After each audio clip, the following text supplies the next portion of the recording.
I've talked about drones before, the drones which are unmanned aerial vehicles that have been used heavily overseas by the military to track down alleged terrorists and which have resulted in the deaths of civilians, are not going to be flying on American airspace. President Obama has signed into law a law which will go into effect in 2015, which will allow drones to fly over America, over any town. Approximately 30,000 drones, they're saying, by 2020 will be flying over the United States. I believe before 2020, you're going to be seeing drones probably over the major cities and over some smaller towns. There's two reasons you're going to see this. One, there's the increased surveillance, the government's use of technology to watch and make sure they know everything about us, and also there's a lot of money to be made from drones. This is a corporate industry which will be worth billions of dollars.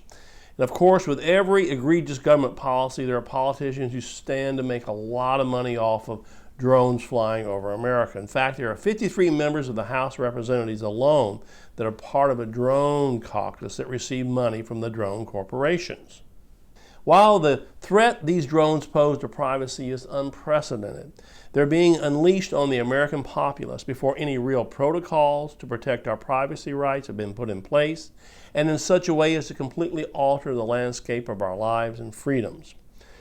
These drones will be outfitted with infrared cameras and radar which will pierce through darkness, allowing the police to keep track of anyone walking around regardless of the nature of their business. Police drones are equipped with thermal imaging devices to see through walls, the walls of your home.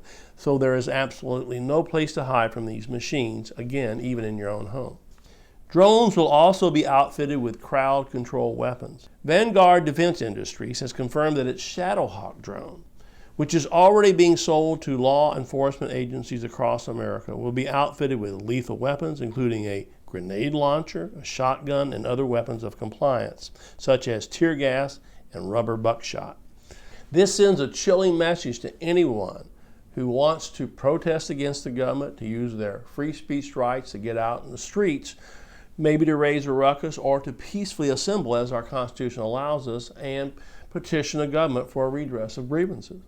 With the help of nanotechnology, scientists have been able to create ever smaller drones that mimic the behavior of birds and insects, and they're almost undetectable. Despite their very small size, these drones are capable of capturing and relaying vast amounts of data and high-definition video footage. It's inevitable as more local police agencies acquire these spy drones, their surveillance efforts will expand to include not only those suspected of criminal activity, but anyone within the range of the cameras. Innocent people, in other words.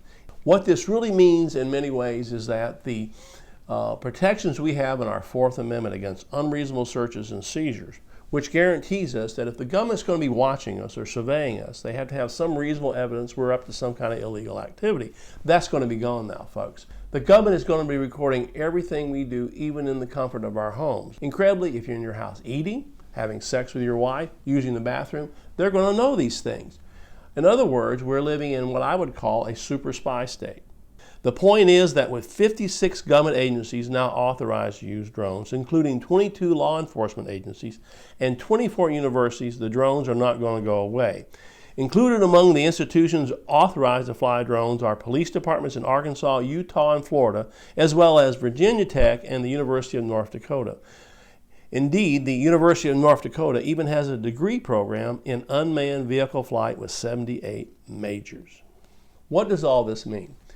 What it means is that what we used to see as freedom and privacy are going to be extinguished.